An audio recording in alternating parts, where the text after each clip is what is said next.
अगर आप सच में पूरे शरीर को मजबूत, एक्टिव और फिट बनाना चाहते हैं, लेकिन जिम जाने का समय, पैसा या सुविधा नहीं है, तो ये सच्चाई आपको जरूर जाननी चाहिए कि विज्ञान साफ बताता है कि घर पर ही पूरे शरीर की ऐसी एक्सरसाइज की जा सकती है जो मांसपेशियों की ताकत बढ़ाए, दिल को मजबूत बनाए, फैट को कंट्रोल करे, दिमाग की एक्टिविटी को बेहतर करे और शरीर की ऊर्जा को लंबे समय तक बनाए रखे। सबसे बड़ी बात यह है कि सही तरीके से की गई बॉडी वेट एक्सरसाइज कई बार मशीनों से भी ज्यादा असरदार साबित होती है, क्योंकि इसमें एक साथ कई मसल्स ग्रुप काम करते हैं और शरीर का नेचुरल बैलेंस मजबूत होता है। लेकिन समस्या यह है कि अधिकतर लोग घर पर एक्सरसाइज शुरू तो करते हैं, पर सही क्रम, सही तकनीक और सही समझ न होने की वजह से या तो जल्दी थक जाते हैं या रिजल्ट नहीं मिलता। इसीलिए यह समझना जरूरी है कि घर पर पूरे शरीर को ट्रेन करने का वैज्ञानिक तरीका क्या है, ताकि हर मसल, हर जॉइंट और हर सिस्टम सही तरह एक्टिव हो सके। जब घर पर एक्सरसाइज शुरू की जाती है तो सबसे पहले शरीर को धीरे धीरे एक्टिव करना जरूरी होता है, क्योंकि अचानक तेज मूवमेंट करने से मसल्स और जॉइंट्स पर दबाव पड़ सकता है। इसलिए हल्की वार्म अप मूवमेंट शरीर को संकेत देती है कि अब उसे काम के लिए तैयार होना है। जैसे ही शरीर की ब्लड सर्कुलेशन गति पकड़ती है, वैसे ही ऑक्सीजन और पोषण मांसपेशियों तक ज्यादा मात्रा में पहुंचने लगता है। इससे चोट का खतरा कम होता है और एक्सरसाइज का असर बेहतर महसूस होता है। वार्म अप में हल्का चलना, जगह पर जॉग करना, हाथों और पैरों को घुमाना या धीरे धीरे बॉडी को स्ट्रेच करना शरीर के लिए फायदेमंद माना जाता है, क्योंकि इससे नर्वस सिस्टम भी एक्टिव होता है और मूवमेंट का कंट्रोल बेहतर बनता है। इसके बाद जब शरीर थोड़ा गर्म और एक्टिव महसूस करने लगे तो ऐसी एक्सरसाइज शुरू की जा सकती है जिसमें एक साथ कई मसल्स काम करें, जैसे स्क्वाट जैसी मूवमेंट जिसमें पैरों, हिप्स और कोर मसल्स एक साथ एक्टिव होते हैं। जब इंसान अपने शरीर के वजन से नीचे बैठकर फिर खड़ा होता है तो ये सिर्फ पैर की ताकत नहीं बढ़ाता, बल्कि बैलेंस और कोऑर्डिनेशन भी बेहतर करता है। वैज्ञानिक दृष्टि से देखा जाए तो ऐसी कंपाउंड मूवमेंट शरीर के हार्मोनल रिस्पॉन्स को भी एक्टिव कर सकती है, जिससे मसल्स ग्रोथ और फैट कंट्रोल में मदद मिलती है। इसके साथ अगर पुशअप जैसी मूवमेंट जोड़ी जाए तो छाती, कंधे और हाथों की मांसपेशियां भी मजबूत होने लगती हैं। शुरुआत में घुटनों के सहारे पुशअप करना भी एक सुरक्षित तरीका माना जाता है, जिससे शरीर धीरे धीरे स्ट्रेंथ के लिए तैयार होता है। घर पर एक्सरसाइज करते समय एक और महत्वपूर्ण बात होती है सही सांस लेना। जब मूवमेंट के साथ सांस का तालमेल बनाया जाता है तो शरीर को पर्याप्त ऑक्सीजन मिलती है और थकान देर से महसूस होती है। जैसे नीचे बैठते समय सांस लेना और ऊपर उठते समय सांस छोड़ना शरीर के अंदर प्रेशर को संतुलित रखने में मदद करता है। इससे दिल और फेफड़ों पर अनावश्यक दबाव नहीं पड़ता और एंड्योरेंस बेहतर बनती है। यही छोटी छोटी तकनीक एक्सरसाइज को ज्यादा सुरक्षित और असरदार बनाती है। धीरे धीरे जब शरीर इन मूवमेंट्स का आदी होने लगता है तो कोर यानी पेट और कमर के आसपास की मसल्स को मजबूत करना जरूरी हो जाता है, क्योंकि यही मसल्स पूरे शरीर के बैलेंस और पोस्चर को संभालती हैं। प्लैंक जैसी स्थिर एक्सरसाइज इसमें मददगार मानी जाती है, जिसमें शरीर को एक सीधी लाइन में कुछ समय तक रोका जाता है। ये देखने में आसान लग सकती है, लेकिन वैज्ञानिक रूप से यह नर्वस सिस्टम और मसल कोऑर्डिनेशन को बेहतर बनाने में प्रभावी मानी जाती है। जब कोर मजबूत होता है तो बाकी एक्सरसाइज भी ज्यादा कंट्रोल के साथ की जा सकती हैं और चोट का खतरा कम होता है। जब शरीर वार्म अप और बेसिक बॉडी वेट मूवमेंट का आदी होने लगता है तो एक्सरसाइज को इस तरह आगे बढ़ाना जरूरी होता है जिससे पूरे शरीर में संतुलित ताकत और स्टेमिना बन सके, क्योंकि अगर सिर्फ कुछ मसल्स ही बार बार काम करें और बाकी हिस्से निष्क्रिय रहें तो शरीर का बैलेंस बिगड़ सकता है। इसलिए घर पर ऐसी मूवमेंट जोड़ना जरूरी माना जाता है जिसमें पीठ, कंधे और हाथों के पीछे की मांसपेशियां भी एक्टिव हों, जैसे जमीन पर उल्टा लेटकर या खड़े होकर हाथों को पीछे की ओर खींचने जैसी पुलिंग टाइप एक्सरसाइज। इससे पोस्चर बेहतर होता है और लंबे समय तक बैठने से होने वाली स्टिफनेस कम हो सकती है। वैज्ञानिक दृष्टि से देखा जाए तो जब शरीर आगे और पीछे दोनों दिशा की मांसपेशियों को बराबर ट्रेन करता है तो जॉइंट्स पर दबाव संतुलित रहता है और मूवमेंट ज्यादा स्मूथ महसूस होती है। इसके साथ ही घर पर लंजेस जैसी मूवमेंट जोड़ी जा सकती है, जिसमें एक पैर आगे और एक पीछे ले जाकर शरीर को नीचे झुकाया जाता है। ये सिर्फ पैरों की ताकत नहीं बढ़ाती, बल्कि बैलेंस और स्टेबिलिटी को भी मजबूत करती है। जब एक समय में एक पैर पर ज्यादा वजन आता है तो नर्वस सिस्टम को शरीर को संभालने के लिए ज्यादा सक्रिय होना पड़ता है। इससे कोऑर्डिनेशन बेहतर बनती है और गिरने का खतरा भी कम हो सकता है। धीरे धीरे ऐसी यूनिलैटरल मूवमेंट शरीर की फंक्शनल स्ट्रेंथ को बढ़ाती है, जिससे रोजमर्रा के काम आसान महसूस होने लगते हैं। इसी क्रम में हिप ब्रिज जैसी एक्सरसाइज भी घर पर करना फायदेमंद माना जाता है, जिसमें पीठ के बल लेटकर हिप्स को ऊपर उठाया जाता है। ये लोअर बैक, ग्लूट्स और कोर को एक साथ एक्टिव करती है। वैज्ञानिक रूप से ये मूवमेंट लंबे समय तक बैठने से कमजोर हुई मांसपेशियों को फिर से सक्रिय करने में मदद करती है और स्पाइन को सपोर्ट देने वाली ताकत बढ़ा सकती है। जब ये ताकत बेहतर होती है तो कमर दर्द की संभावना कम महसूस हो सकती है और चलने फिरने में कॉन्फिडेंस बढ़ सकता है। घर पर पूरे शरीर को ट्रेन करते समय टेम्पो यानी गति का ध्यान रखना भी जरूरी होता है। अगर हर मूवमेंट को बहुत तेज किया जाए तो मसल्स को पूरा तनाव नहीं मिल पाता और कंट्रोल भी कम हो सकता है। लेकिन जब मूवमेंट को धीरे और नियंत्रित तरीके से किया जाता है तो मसल फाइबर्स ज्यादा एक्टिव होते हैं और ब्रेन मसल कनेक्शन मजबूत होता है। इससे स्ट्रेंथ के साथ साथ एंड्योरेंस भी बेहतर बनती है। यही कारण है कि कई वैज्ञानिक ट्रेनिंग सिस्टम में कंट्रोल्ड रेपिटेशन को ज्यादा असरदार माना जाता है। इसी दौरान रिकवरी का महत्व भी समझना जरूरी होता है। बहुत से लोग रोज बहुत ज्यादा एक्सरसाइज करने की कोशिश करते हैं और शरीर को आराम नहीं देते, लेकिन विज्ञान बताता है कि असल में मांसपेशियां एक्सरसाइज करते समय नहीं बल्कि आराम के दौरान मजबूत होती हैं। जब शरीर को पर्याप्त नींद और विश्राम मिलता है तब प्रोटीन सिंथेसिस और रिपेयर प्रोसेस बेहतर तरीके से चलती है। इसलिए घर पर एक्सरसाइज करते समय रेस्ट डे या हल्की एक्टिविटी को भी उतना ही महत्व देना जरूरी माना जाता है जितना वर्कआउट को। इससे इंजरी का खतरा कम होता है और लंबे समय तक कंसिस्टेंसी बनाए रखना आसान हो जाता है। इसके साथ हाइड्रेशन और सही पोषण भी एक्सरसाइज के असर को तय करते हैं। अगर शरीर को पानी और जरूरी न्यूट्रिएंट्स समय पर न मिले तो फटीग जल्दी महसूस हो सकती है और परफॉर्मेंस घट सकती है। पर्याप्त प्रोटीन मांसपेशियों की रिकवरी में मदद करता है, जबकि कॉम्प्लेक्स कार्बोहाइड्रेट्स ऊर्जा को स्थिर बनाए रखते हैं। ये संतुलन शरीर को हर अगले सेशन के लिए तैयार रखता है और धीरे धीरे ओवरऑल फिटनेस लेवल को ऊपर ले जाता है। जब शरीर strength,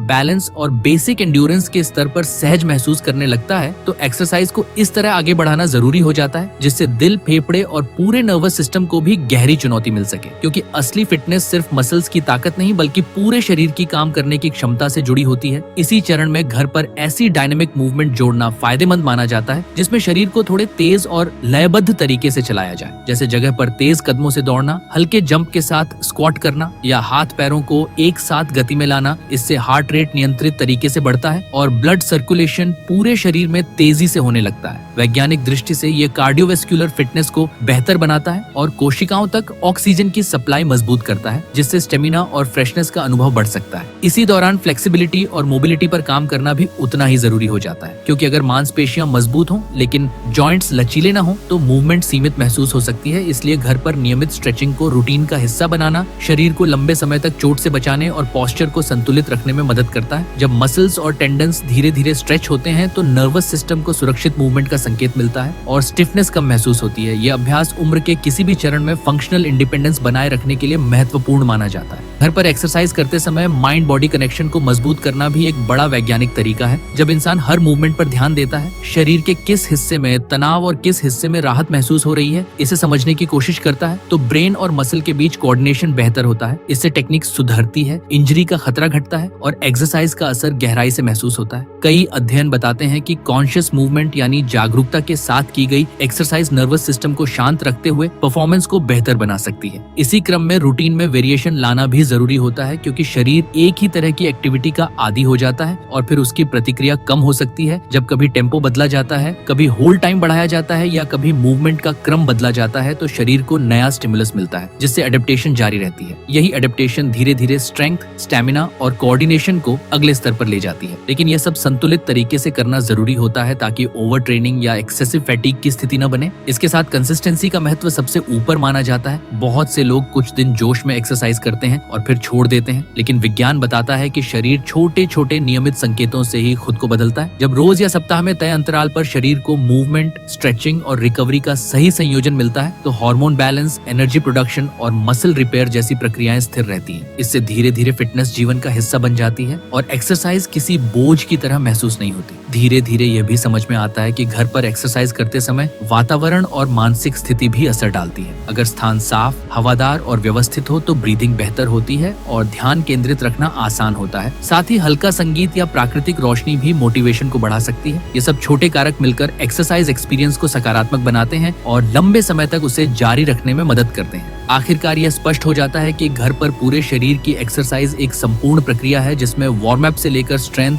balance, cardio, flexibility, recovery और कंसिस्टेंसी तक हर पहलू जुड़ा हुआ है। जब ये सब धीरे धीरे जीवन का हिस्सा बन जाता है तो शरीर न सिर्फ मजबूत दिखता है बल्कि अंदर से भी ज्यादा सक्षम और एक्टिव महसूस करता है। यही वह वैज्ञानिक आधार है जो बताता है कि सही समझ और नियमित अभ्यास से बिना जिम जाए भी पूरा शरीर लंबे समय तक फिट, एनर्जेटिक और फंक्शनल रखा जा सकता है। अगर इस वीडियो ने आपको मोटिवेट किया हो तो वीडियो को लाइक करके मेरा हौसला बढ़ाइए। ऐसे ही पावरफुल और साइंटिफिक हेल्थ वीडियोस के लिए चैनल को सब्सक्राइब करना बिल्कुल न भूलें। मिलते हैं अगले वीडियो में एक नए ज्ञान के साथ।